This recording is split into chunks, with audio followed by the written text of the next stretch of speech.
Pessoal, eu sou o Rony Guimarães, né, o professor da parasitologia, e nós vamos aqui abordar um outro assunto, a protozoologia. Protozoologia para o ensino de ciências e biologia. Inicialmente, vamos estudar giardíase. A giardíase, né? O gênero Giardia inclui flagelados, parasitas do intestino delgado, de mamíferos, aves, répteis e anfíbios, tendo sido possivelmente o primeiro protozoário intestinal humano a ser conhecido. Portanto, trata-se de um parasita eurixeno, né? Giardia, também denominada giardíase, né? Também denominada lamblíase, é a infecção do aparelho digestivo pelo protozoário flagelado, Giardia intestinalis ou Giardia lamblia, também, que habita o intestino dos seres humanos e de outros mamíferos. Nos países em desenvolvimento como o Brasil, a giardíase é uma das causas mais comuns de diarreia entre crianças e nos países desenvolvidos é o parasita intestinal mais comumente encontrado no homem. No Brasil, frequentemente, a infecção por giardíase varia de acordo com a população e a região estudada.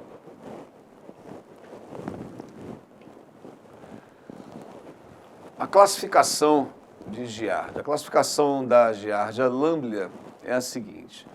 Pertence ao reino Protozoa, né, o reino protista, filo Sarcomastigófora, a classe Zoomastigófora, a ordem Diplomonadida, a família Hexamitidae e gênero Giardia, espécie Giardia lamblia ou ainda Giardia duodenalis, Giardia intestinalis também.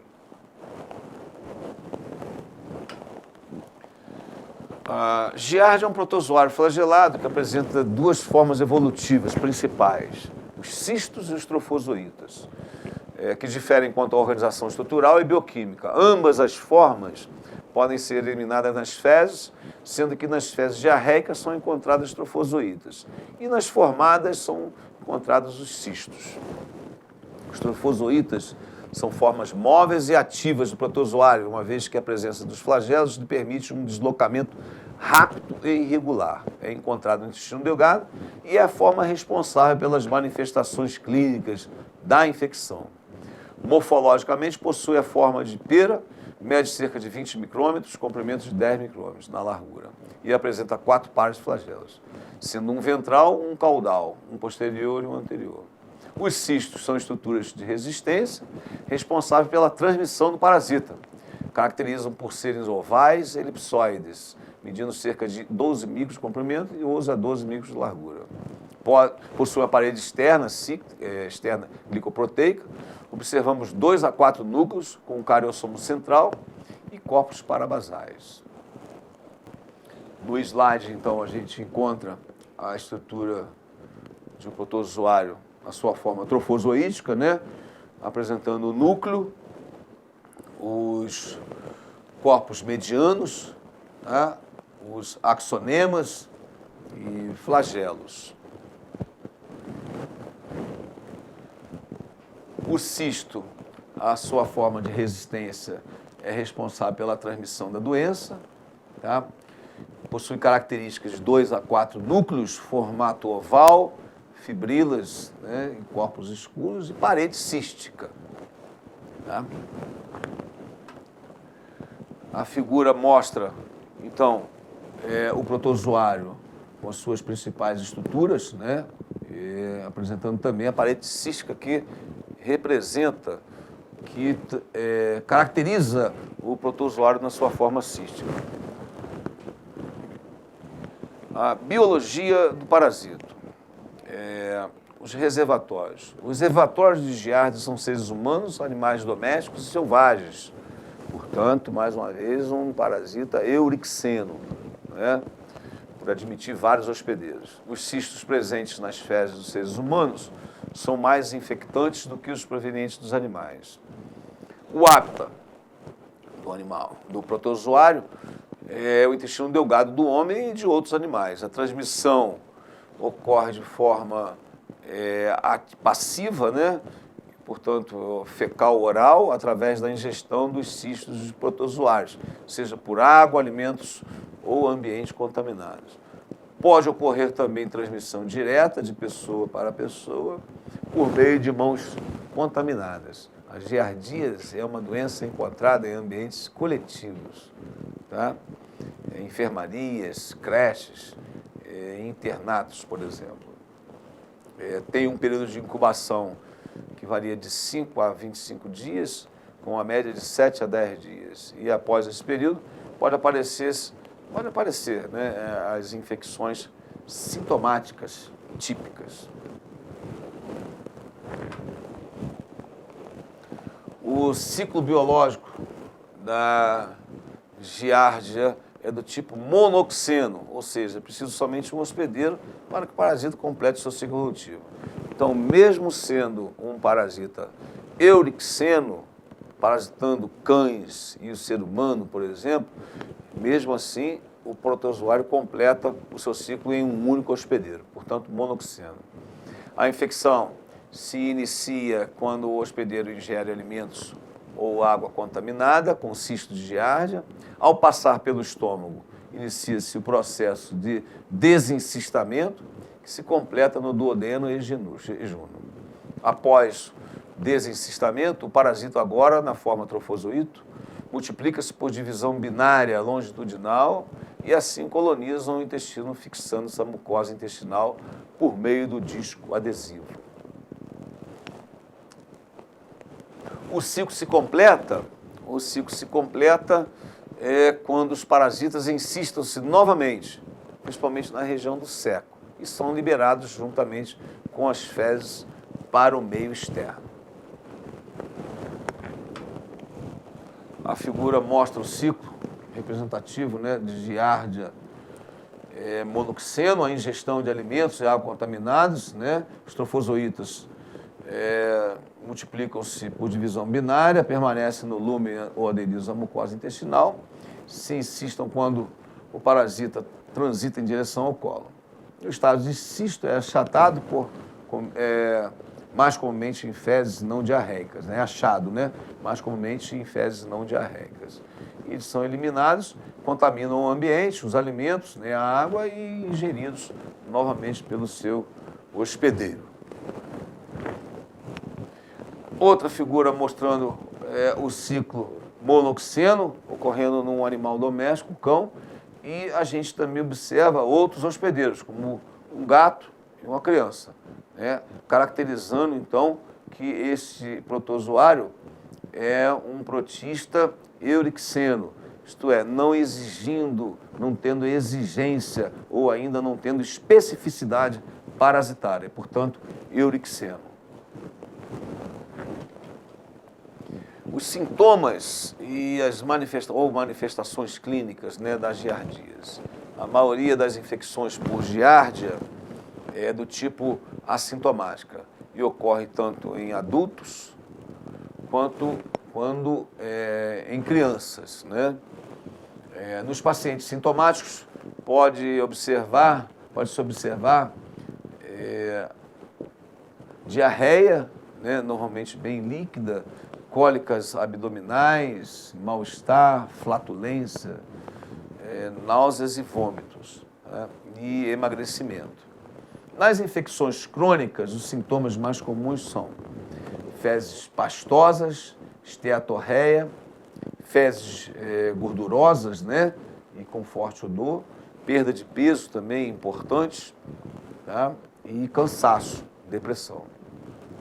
O diagnóstico da giardíase é feito por exames clínicos, né, através dos exames clínicos, laboratoriais e imunológicos. O exame, contudo, vale ressaltar que somente a clínica do paciente não é suficiente para um diagnóstico definitivo, sendo apenas sugestivo, havendo, portanto, a necessidade de complementação com exames parasitológicos ou imunológicos, tá?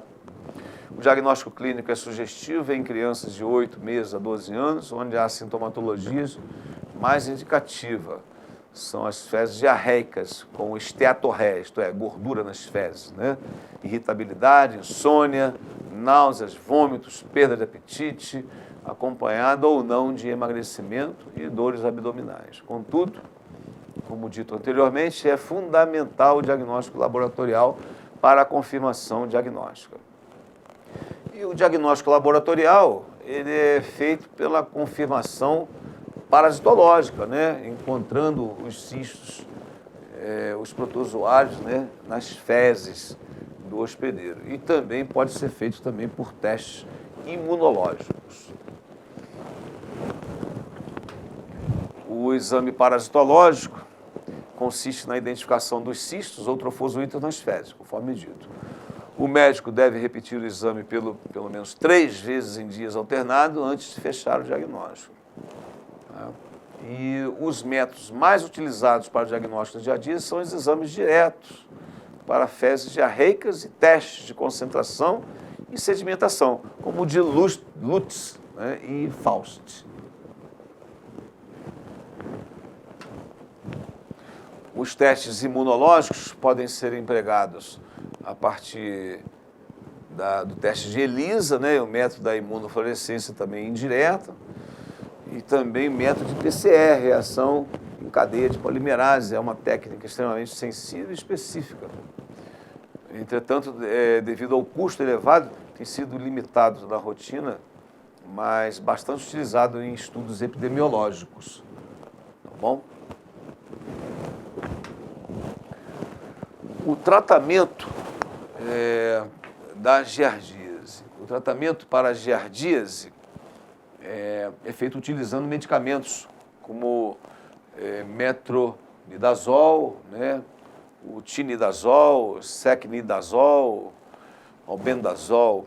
É importante salientar que todos esses medicamentos devem ser prescritos por um profissional habilitado, tá? E é importante também saber que não pode ser tomado com bebidas alcoólicas até 4 dias após o tratamento. E seus medicamentos são contraindicados para as gestantes. Como medidas de prevenção ou profilaxia, a giardíase é feita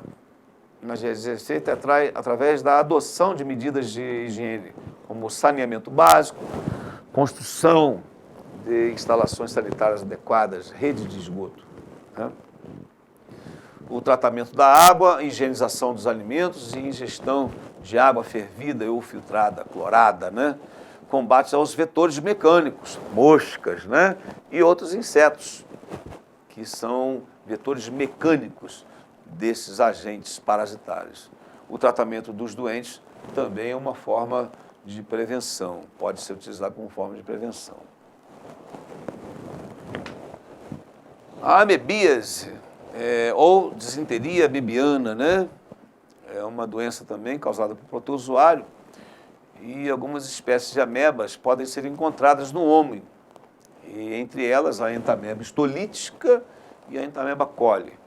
A única espécie patogênica em determinadas condições é a entameba histolítica, por isso ela é considerada como um agente etiológico ou agente causal, né, da amebia, ou disenteria amebiana, uma vez que a entameba coli vive como comensal no intestino grosso. Classificação da ameba, né, da entameba histolítica. Ela pertence ao reino protozoa, o protista, filo Sarcomastigófora, subfilo Sarcodina, subclasse Rhizópoda, a classe Entamoebidae, né, ou Lobose, a ordem Amoebidae, família Entamoebidae e o gênero Entamoeba, da espécie Entamoeba histolítica. Morfologia de entameba histolítica. Uma vez que o agente etiológico da amebíase é a entameba histolítica, descrevemos sua morfologia, né, e com breve diferenciação com a entameba coli, que é uma ameba comensal que também vive na região do intestino grosso, mas que desenvolve um ciclo biológico não patogênico para o hospedeiro. As amebas podem apresentar-se da forma trofozoítica, pré-cistos, metacistos e formas císticas, mas principalmente trofozoítas e cistos, que são as formas evolutivas utilizadas no diagnóstico. Os trofozoítas de Entamoeba histolítica medem em torno de 20 a 40 micrômetros. Geralmente tem um só núcleo e é nítido a diferenciação em endo e ectoplasma. Reproduzem-se por divisão binária, né? E são formas muito ativas, podendo observar duas formas trofozoítas. A forma magma e também a forma minuta. Tá? Os cistos são esféricos ou ovais, medindo de 8 a 20 micrômetros de diâmetro. Podem ser encontrados de 1 a 4 núcleos. No slide, então, a gente observa o protozoário com as suas principais estruturas, a Entamoeba histolítica. O núcleo, cariosoma, cromatina, o endoplasma, o ectoplasma e também a formação de pseudópodes. Aqui um cisto de Entamoeba coli, né? Apresentando inclusive a sua parede cística. E a gente comenta então sobre a biologia do parasito, né? O hospedeiro é o homem, Entamoeba histolítica, portanto trata-se de uma protozoose de caráter humano, então uma antroponose, né? O hábitat. As formas trofozoíticas não invasivas localizam-se na luz do intestino grosso e as formas trofozoíticas invasivas na mucosa intestinal, fígado, pulmão, rim e cérebro. Okay? A transmissão da amebíase pode ocorrer de forma direta, através das mãos sujas, de pessoa a pessoa, ou indireta, né? Através da contaminação de alimentos pelos cistos, veiculação de cistos pela água e transporte mecânico por insetos, por exemplo, moscas. O período de incubação pode variar de 2 a 4 semanas, né? Ainda de dias, meses ou anos, ok? O ciclo da Entamoeba histolítica, né? As amebas intestinais possuem um ciclo relativamente simples, do tipo monoxeno, isto é, ocorre em apenas um hospedeiro, sem a necessidade de hospedeiro intermediário. Ele possui uma particularidade por ser capaz de desenvolver um ciclo não patogênico, ou seja, em que o trofozoíta, né, permanece na luz intestinal, e um ciclo patogênico, em que ocorre a invasão tecidual na parede intestinal, fígado e outros órgãos. A infecção inicia-se com a ingestão de cistos, geralmente através da água e alimentos contaminados, isto é, de forma passiva, por fezes de indivíduos portadores de Entamoeba histolítica. Estes cistos passam pelo estômago e chegam ao final do intestino delgado, o início do intestino grosso, onde inicia o desencistamento, liberando então a fase metacística, que se alimentam e sofrem sucessivas divisões binárias, dando origem a 8 trofozoítos. Vamos observar o slide. O slide, então, mostrando o ciclo, a gente percebe o indivíduo se alimentando, né? Cistos eclodem no intestino delgado, resultando em trofozoítas que colonizam o intestino grosso. Os trofozoítas reproduzem-se por divisão binária e invadem o revestimento do intestino, resultando nos sintomas colite, diarreia, disenteria, né? Estes cistos podem ser eliminados nas fezes, né, e serem ingeridos através da água ou alimentos contaminados por material fecal humano.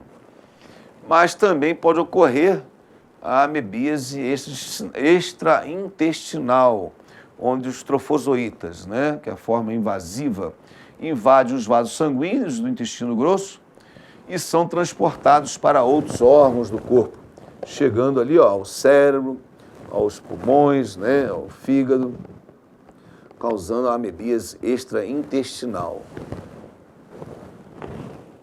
Aqui mais uma figura mostrando também o ciclo representativo de outra forma, né, mas que representa é a mesma coisa, tá bom? A ingestão dos cistos que chegam ao intestino e que podem também se encontrar fora do intestino, caracterizando o ciclo extraintestinal. Os sintomas ou manifestações clínicas da amebíase, né, ou disenteria amebiana. A entameba histolítica tem sido considerado, né, o protozoário, como um potencial agente patogênico que pode causar sérios danos ao intestino, colite, disenteria e outros órgãos extraintestinais, principalmente no fígado, amebiana, fígado, o abscesso, né, o abscesso amebiano no fígado. E as manifestações clínicas da amebíase são classificadas em amebíase intestinal e amebíase extraintestinal, conforme já mostrou o ciclo biológico. Foi mostrado no ciclo biológico. A colite disentérica, disenteria amebiana, manifesta-se geralmente de modo agudo, com fezes contendo muco ou sangue, cólicas intestinais, tenesmo, né, dores no ânus, náuseas e vômitos. Pode haver febre, as evacuações ocorrem com maior frequência. O diagnóstico da amebíase pode ser feito por exames clínicos, laboratoriais e imunológicos. Vale ressaltar que somente a clínica do paciente não é suficiente para o diagnóstico definitivo, sendo apenas sugestivo, havendo, portanto, a necessidade de complementação com exames parasitológicos ou imunológicos. O diagnóstico clínico é difícil, pois as manifestações clínicas da amebíase são muito comuns às de outras doenças, como salmonelose e disenteria bacilar. Desta forma, é fundamental o diagnóstico laboratorial para a confirmação diagnóstica. E esse diagnóstico laboratorial, ele pode ser confirmado através do exame parasitológico ou imunológico. No exame parasitológico, os métodos consistem na identificação dos cistos ou trofozoítas nas fezes, né? E isso são vários métodos que possam ser utilizados em laboratórios de parasitologia, como, por exemplo, o método de Hoffman, Pons, Janner, o método de flutuação de Willis, né? E também o método de centrifugação, através do método de MIF, né? Mercúrio, iodo e formol. Os métodos imunológicos mais utilizados para o diagnóstico da amebíase são o ELISA, né? E também imunofluorescência indireta, também o PCR. O radioimunoensaio também. Tá? O tratamento da amebíase é feito utilizando os medicamentos metronidazol, secnidazol, onidazol. É importante saber que todos esses medicamentos devem ser prescritos pelo médico, né, ou pelo profissional habilitado. Tá? E como medidas de prevenção ou profilaxia, é feita através da adoção com medidas de higiene, como a ingestão somente de água filtrada, saneamento básico, lavar bem as mãos após utilizar o banheiro, lavar em água corrente e higienizar frutas e legumes e verduras. Tripanossomíase americana ou doença de Chagas, né? A gente fala tripanossomíase americana porque também existe a tripanossomíase africana, que não será abordada aqui, tá?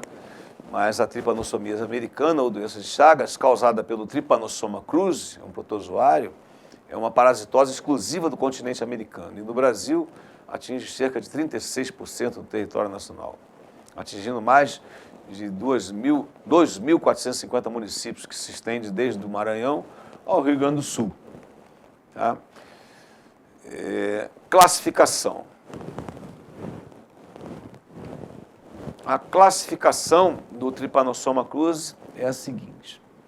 Pertence ao reino protista, né, o protozoa, o filo Sarcomastigófora, classe Kinetoplaster, a ordem Trypanosomatidae, família Trypanosomatidae, né, o gênero Trypanosoma, e a espécie que causa a doença de Chagas é o Trypanosoma cruzi. As formas evolutivas, né, de acordo com a morfologia. O Trypanosoma cruzi depende em qual hospedeiro se encontra, se no hospedeiro vertebrado ou no invertebrado. Portanto, a gente já observa que trata-se de um ciclo heteroxeno, onde envolve um hospedeiro vertebrado e invertebrados. A forma mastigota, forma arredondada ou oval, com flagelo curto ou interno, né, sem se apresentar, é encontrada somente no hospedeiro vertebrado, e mais propriamente dito, nos macrófagos. A forma epimastigota, forma alongada, com cinetoplasto justamente nuclear, anterior ao núcleo, possui uma pequena membrana ondulante localizada lateralmente. Esta é encontrada no hospedeiro invertebrado, no Triatomídeo do barbeiro.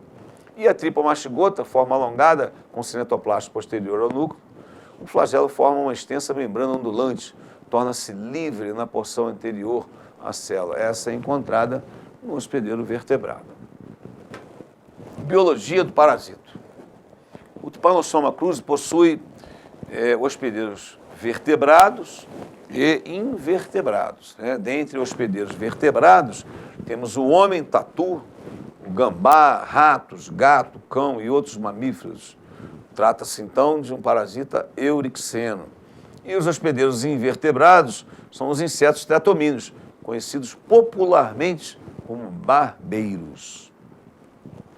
O hábitat do Trypanosoma cruzi. Nos hospedeiros vertebrados, o Trypanosoma cruzi pode ser encontrado intracelularmente, na forma amastigota, e extracelularmente na corrente sanguínea. A forma natural de infecção para o hospedeiro vertebrado é a forma tripomastigota metacíclica. Tá? Nos triatomíneos podemos encontrar as formas epimastigotas no estômago e no intestino. E o tripomastigota metacíclica presente no reto, que é a forma natural de infecção para o hospedeiro vertebrado. No slide, então, a gente percebe a figura dos 3 gêneros, né, principais de triatomíneos que ocorrem no Brasil. O gênero Rhodinus, Panstrongylus e o gênero Triatoma, aqui representados, né, pelas espécies Rhodinus prolixus, Panstrongylus megistus e Triatoma infestans. Aqui nesse slide também a gente percebe a presença dos hospedeiros vertebrados, caracterizando, né, o ciclo, a especificidade parasitária do tipo eurixeno, né? Temos aí o gambá, primatas, tatu, entre outros mamíferos. Transmissão. A forma de transmissão principal da doença, e a mais importante epidemiologicamente, ocorre através das fezes ou urina do triatomídeo, vetorial. Contudo, também pode ser transmitida por transfusão sanguínea, congênita, né, acidental de laboratórios, transmissão oral, através da amamentação, por exemplo, o canibalismo e ingestão de triatomíneos infectados. O ciclo biológico do Trypanosoma cruzi. Ele é heteroxeno, conforme já foi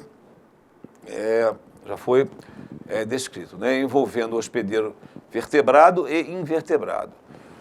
Considerando, então, o mecanismo natural da infecção, o ciclo biológico se dá da seguinte forma. Quando o triatomínio ele faz o repasto sanguíneo, elimina fezes. Após se ingurgitar, elimina as fezes, né, com urinas. E a forma, quando contaminado, a forma tripomastigota metacíclica, que é a forma infectante. Estas penetram pelo local da picada e interagem com as células do sistema fagocítico mononuclear, principalmente com macrófagos da pele e mucosas. As formas tripomastigotas podem ser ingeridas por um inseto triatomíneo e, ao realizar um novo repasto sanguíneo, no estômago do inseto, estas formas transformam-se em esferomastigotas e, em seguida, epimastigotas, indo para o intestino, onde se multiplicam por divisão binária simples. No reto desse animal, as formas epimastigotas se diferenciam em tripomastigotas metacíclicas, que são as formas infectantes para o hospedeiro vertebrado, sendo eliminadas pelas fezes ou urina. Então, o slide mostra, né, o esquema do ciclo evolutivo. O inseto, ele pica o ser humano, né, por exemplo, e ao picar-se e engurgitar, ele então elimina as fezes e urina contaminadas com o Trypanosoma cruzi, com as formas infectantes tripomastigota metacíclicas. Ao se coçar, por exemplo, o ser humano leva essas fezes até o local da picada. O protozoário, então, penetra na lesão, né, e é fagocitado por macrófagos que compreendem o sistema fagocítico mononuclear. Ali se desenvolve, se diferencia na forma amastigota, essas formas se dividem dentro do macrófago e são eliminadas na corrente sanguínea ou então fagocitadas por novos macrófagos. Na corrente sanguínea, são ingeridos novamente pelo treatomínio e assim fecha-se o ciclo. Os sintomas ou manifestações clínicas da doença de Chagas. A doença de Chagas, principalmente na sua fase aguda, apresenta sintomas genéricos, né, e inespecíficos, envolvendo prostração, diarreia, vômitos, anorexia, por exemplo, né, cefaleia e mialgias, dores musculares. Nos casos da transmissão vetorial, podem aparecer os chamados sinais de porta de entrada, também conhecidos como chagomas de inoculação, sendo mais indicativo deles o complexo oftalmo-ganglionar, conhecido como sinal de Roman. A fase crônica sintomática decorre com maior frequência de lesões cardíacas, como cardiomegalia, arritmias e comprometimento do trato digestivo, com megaesôfago e também megacólon. Então a gente percebe aqui o chagoma de inoculação, no slide, o sinal de Roman, apresentado após a picada, um processo inflamatório, né, que ocorre decorrente da picada do inseto e também com a inoculação de saliva, né, com propriedades anticoagulantes, que também desencadeiam essa resposta imune. Aqui, nesse slide, a gente apresenta a fase crônica, né, com alguns sintomas, como a cardiomegalia, o aumento do coração, o aumento do esôfago também e parte do intestino. O diagnóstico da doença pode ser feito por exames clínicos, né, laboratoriais ou imunológicos. Vale ressaltar que somente a clínica do paciente não é suficiente para o diagnóstico definitivo, sendo sugestivo, havendo, portanto, a necessidade de complementação com exames parasitológicos ou imunológicos. Tá? O exame clínico da doença de Chagas pode ser baseado na presença dos sinais de Roman, conforme foi mostrado no slide, né? Ou chagoma de inoculação, que são a porta de entrada do parasita, acompanhados de alguns dos sintomas descritos anteriormente. Pode ser feito também para o diagnóstico, além de clínico, o diagnóstico epidemiológico, que vai também da região onde o indivíduo ele mora, né, vai de dados epidemiológicos, da área geográfica. Muitos estudos fora da clínica, estudos epidemiológicos, podem contribuir para o sucesso do diagnóstico da doença. A captura dos insetos, a análise desses insetos em laboratório para averiguar se esses insetos estão contaminados ou não. Então, existem vários métodos que podem chegar ao diagnóstico. Tá?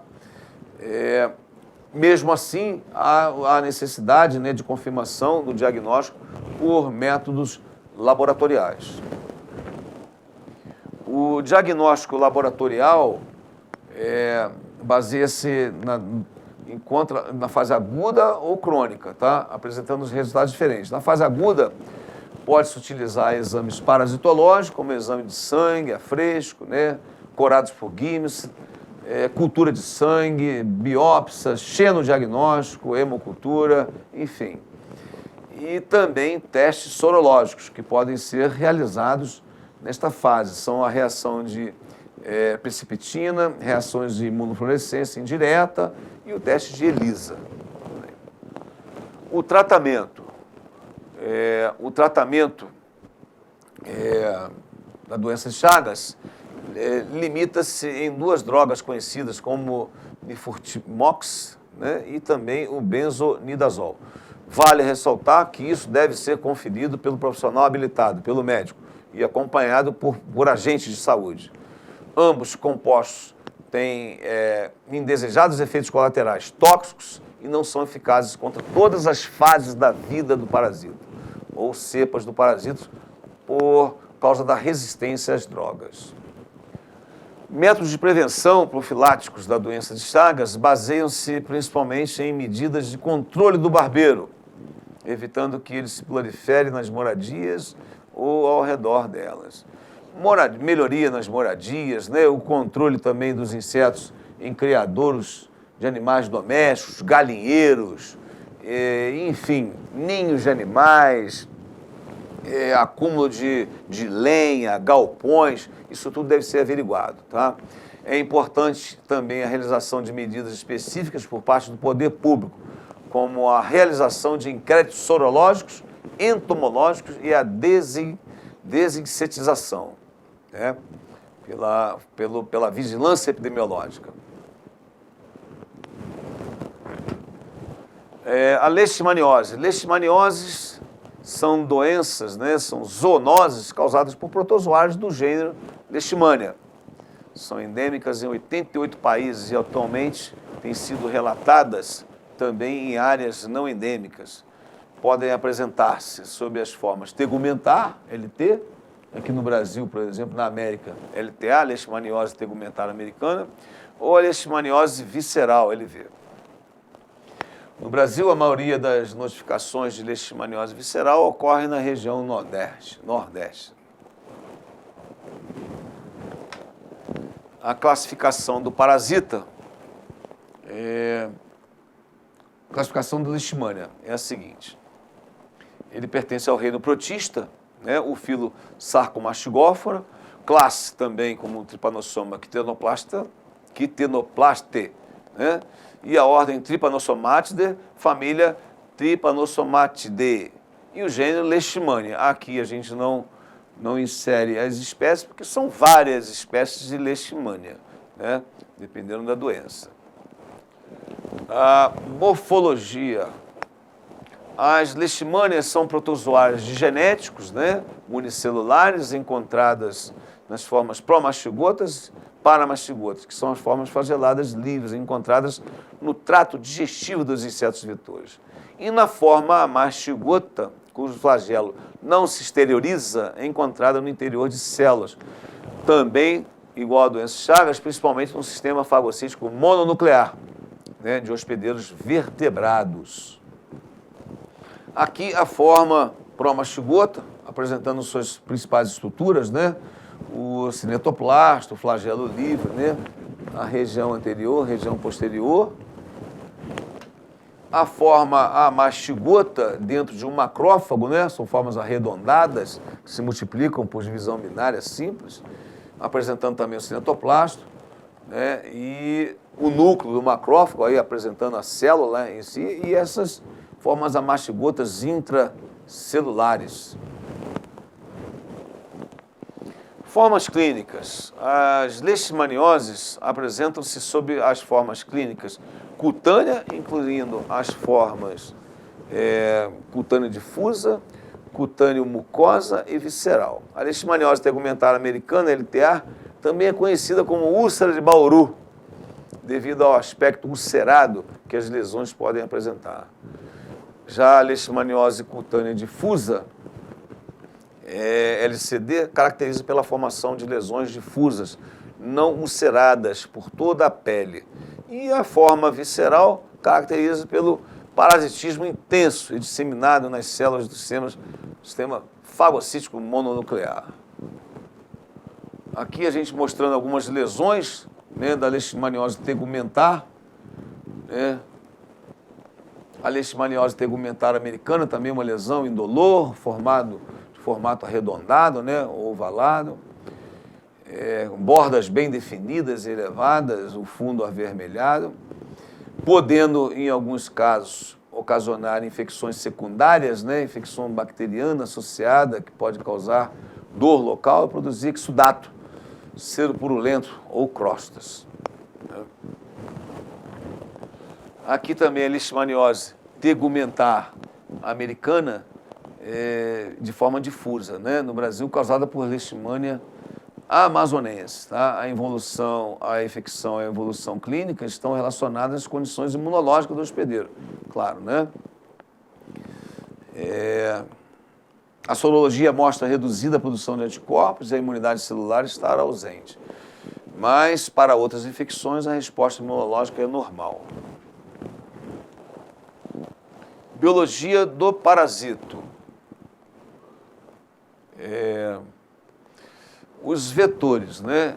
Na natureza, todas as espécies de leishmania existentes são transmitidas ao homem e a outros mamíferos por meio de picadas de fêmeas de flebotomíneos, hematófagos, ordem Diptera, né? Família Pscodidae, subfamília Flebotomine, especialmente a espécie Lutsomia longipalpis, no Novo Mundo, incluindo o Brasil, e o gênero Phlebotomus no Velho Mundo.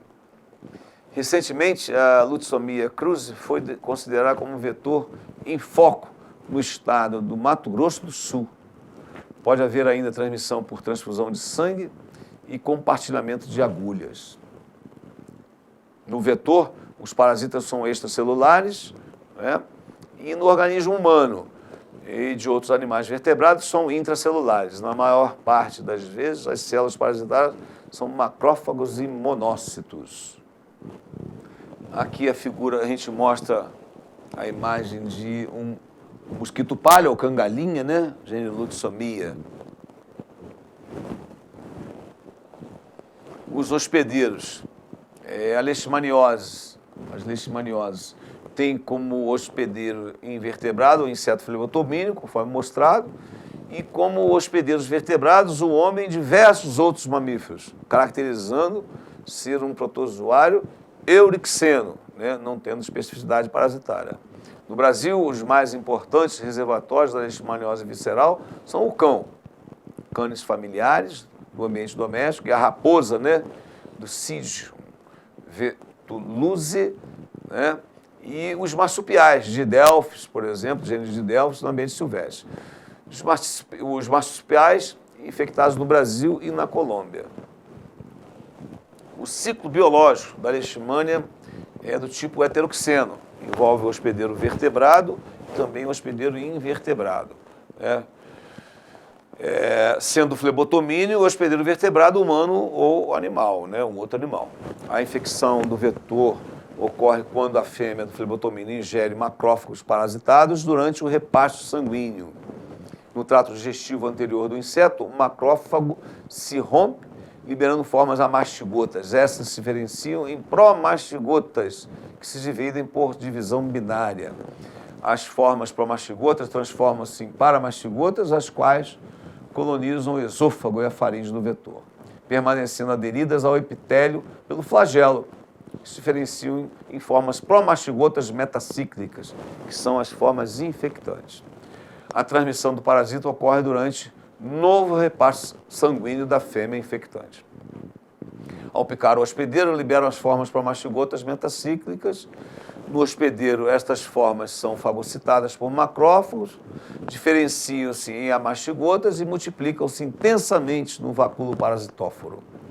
O macrófago, repleto de formas amastigotas, rompe-se liberando essas formas que são, num processo contínuo, fagocitadas por novos macrófagos. Ocorre, então, a disseminação hematógena, né, para outros tecidos, outras células do sistema fagocítico mononuclear. O ciclo biológico, então, representado, né, em esquema já descrito, né, o animal, então, ele suga o sangue, ingere formas amastigotas, essas amastigotas se convertem no intestino do inseto em promastigotas e chegam ao final, migram para a glândula salivar.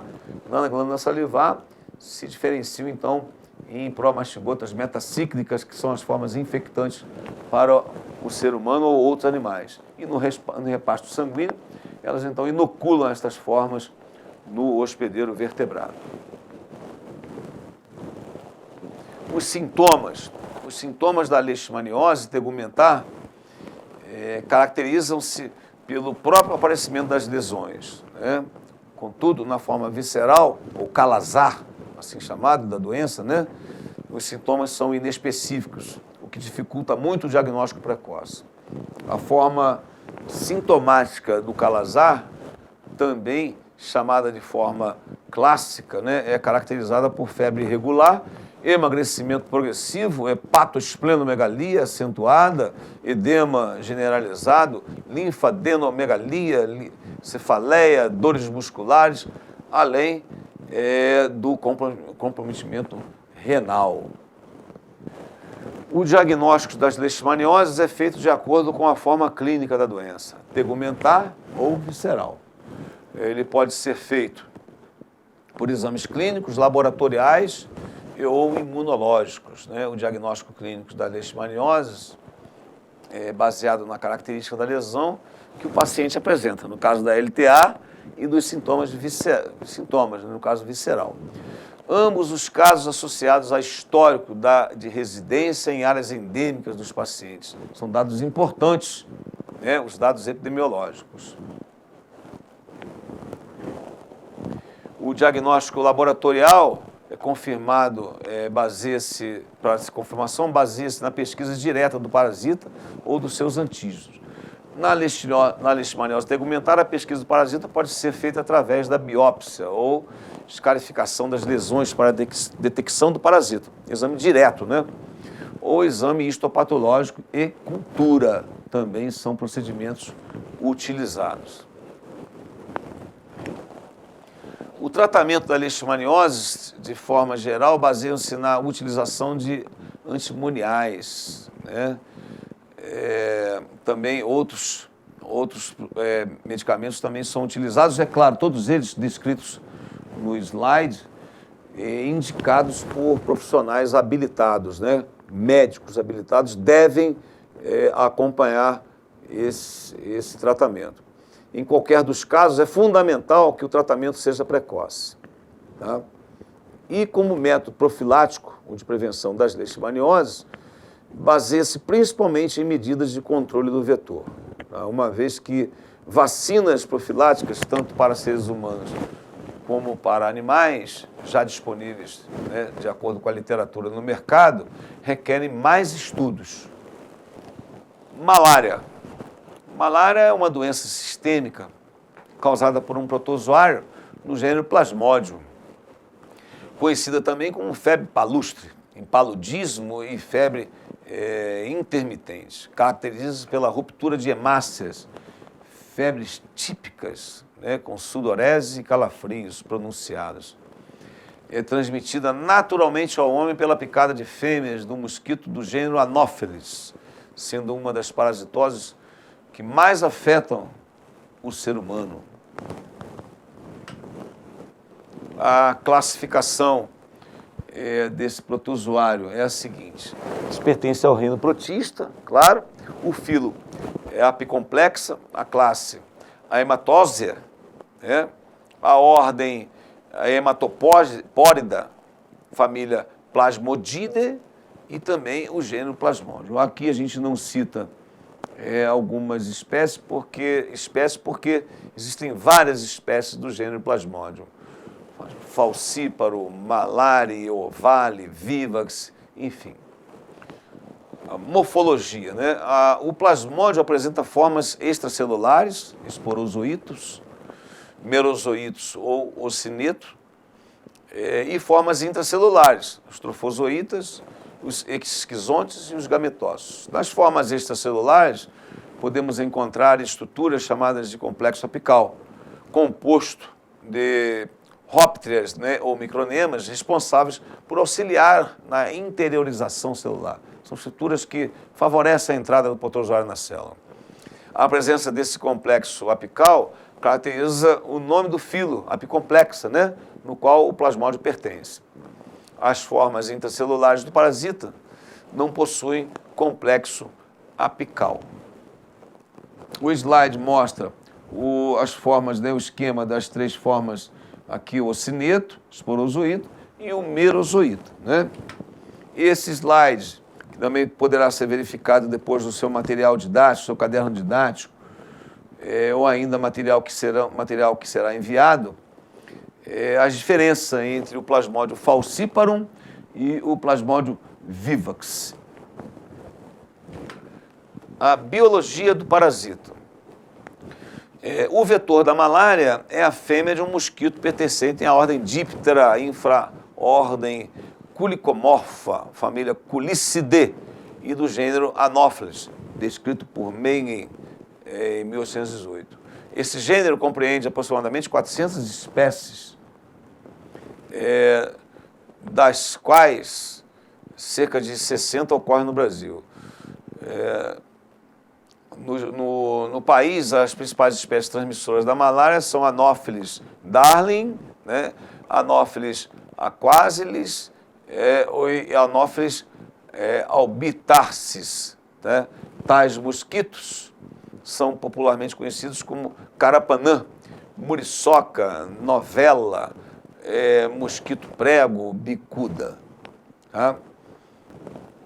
Aqui a espécie de um Anopheles em hematofagia, né, se alimentando de sangue e defecando. É importante ressaltar que a posição, né, do mosquito como hospedeiro definitivo, porque a forma de reprodução sexuada do plasmódio ocorre no mosquito, no invertebrado, no hospedeiro invertebrado. O reservatório. O homem é o principal, a espécie humana, né, é o principal reservatório com importância epidemiológica para a malária humana. No ciclo evolutivo do plasmódio, ocupa a posição de hospedeiro intermediário, assim como aves, répteis e outros mamíferos, no caso de outros tipos de malária. É o que eu acabei de falar, né? O hospedeiro definitivo é o mosquito, por apresentar o protozoário na fase onde se reproduz de fase sexuada. E nesses hospedeiros vertebrados, a reprodução ela é assexuada. A transmissão da malária se dá somente através da picada de fêmeas do mosquito Anopheles infectadas por plasmódium. Raramente pode ocorrer transmissão por meio de transfusão de sangue, transfusão sanguínea, contaminado, né? O sangue contaminado, ou do uso compartilhado de seringas contaminadas. Mais raramente ainda é a transmissão congênita. O período de incubação da malária varia de acordo com a espécie do plasmódio, né? São várias espécies, mas para o plasmódio falciparum de 8 a 12 dias. Vivax de 13 a 17 dias e o plasmódio malária de 18 a 30 dias. O ciclo biológico do plasmódium é do tipo heteroxeno. Claro, envolve o hospedeiro vertebrado e um invertebrado definitivo e hospedeiro intermediário. O ciclo evolutivo descreve, levando em consideração, o hospedeiro vertebrado e invertebrado. No hospedeiro vertebrado, a infecção malárica inicia-se quando o vetor, ao realizar o repasto sanguíneo, inocula as formas esporozoítas. Estes são infectados os hepatócitos, diferenciam-se dos trofozoítos pré-eritrocíticos, que multiplicam-se por reprodução assexuada, esquizogonia, dando origem a esquizões teciduais, chamados de criptozoítas, posteriormente merozoítas. E ao invadir os eritrócitos, são chamados ao invadir eritrócitos. No hospedeiro vertebrado, a infecção malárica inicia-se quando o vetor, ao realizar o repasto sanguíneo, inocula as formas esporozoítas. Estes então infectam os hepatócitos, diferenciando-se em trofozoítas pré-eritrocíticos que se multiplicam por reprodução assexuada, isto é, esquizogonia, dando origem a esquizontes teciduais, chamados de criptozoítos, e posteriormente em merozoítos, que irão invadir os eritrócitos, fase chamada exoeritrocítica. Ao invadir os eritrócitos, a fase eritrocítica, os merozoítos tissulares multiplicam-se por esquizogonia, com formação de novos merozoítos, que invadirão outros eritrócitos. Após algumas gerações de ocorrência de ciclo eritrocítico, ocorre a diferenciação das formas do parasito em estágios sexuados, originando os gametócitos, que não mais se dividem e que seguirão seu desenvolvimento no mosquito vetor. Ok? Ao realizar o reparto sanguíneo, a fêmea do vetor ingere as formas sanguíneas do parasito, contudo, somente os gametócitos evoluem no inseto. Inicia-se, então, o ciclo sexuado do parasito, também chamado de esporogônico. Por isso, o hospedeiro, o mosquito é o hospedeiro definitivo. Os gametócitos iniciam um processo de diferenciação em microgametócito e macrogametócito. Em seguida, ocorre a fecundação, com a formação de zigoto ou ocineto. O ocineto, então, migra para a parede do intestino, meio do intestino, onde insista-se, passa a ser chamado de oocisto. Em seguida, ocorre o processo de divisão assexuado, chamado de esporogonia, onde há ruptura da parede do oocisto e liberação dos porozoítos formados. Estes, então, irão migrar para as glândulas salivares do mosquito e infectar um novo hospedeiro vertebrado quando houver um novo reparto sanguíneo, é claro. O esquema mostra toda essa descrição do ciclo, né? Com as diferentes fases no mosquito e também no ser humano, aí descrito ali como Homo sapiens. Os sintomas da malária. As manifestações clínicas variam desde mal-estar, cefaleia, o cansaço, né, dores musculares, mialgias, que antecedem a febre clássica da malária. Vale ressaltar que a periodicidade dos sintomas está diretamente relacionada com a espécie de plasmódio envolvido. A febre pode ser diária e, em seguida, assumir um ritmo terção ou quartão. 3 fases podem ser reconhecidas no acesso malárico. O calafrio, que vai ser caracterizado pela palidez, a cianose, a pele torna-se fria, bater dos dentes, né?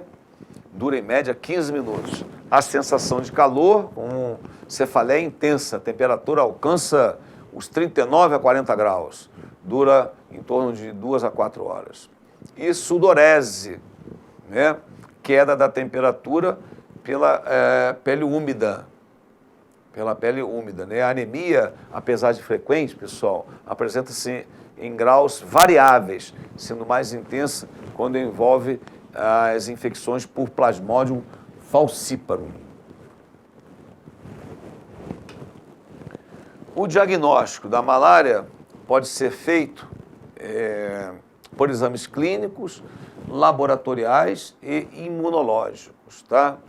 Contudo, vale ressaltar ainda que somente a clínica do paciente não é suficiente para o diagnóstico definitivo, sendo apenas sugestivo, ok? Havendo, portanto, a necessidade de complementação com exames parasitológicos e ou imunológicos, tá? O exame clínico, o diagnóstico clínico da malária é difícil, pois os sintomas iniciais podem confundir com os de outras doenças, né? Daí a importância de fazer um diagnóstico diferencial, com a leptospirose, por exemplo, né? O calazar, a doença de Chagas, hepatite, entre outras. O diagnóstico laboratorial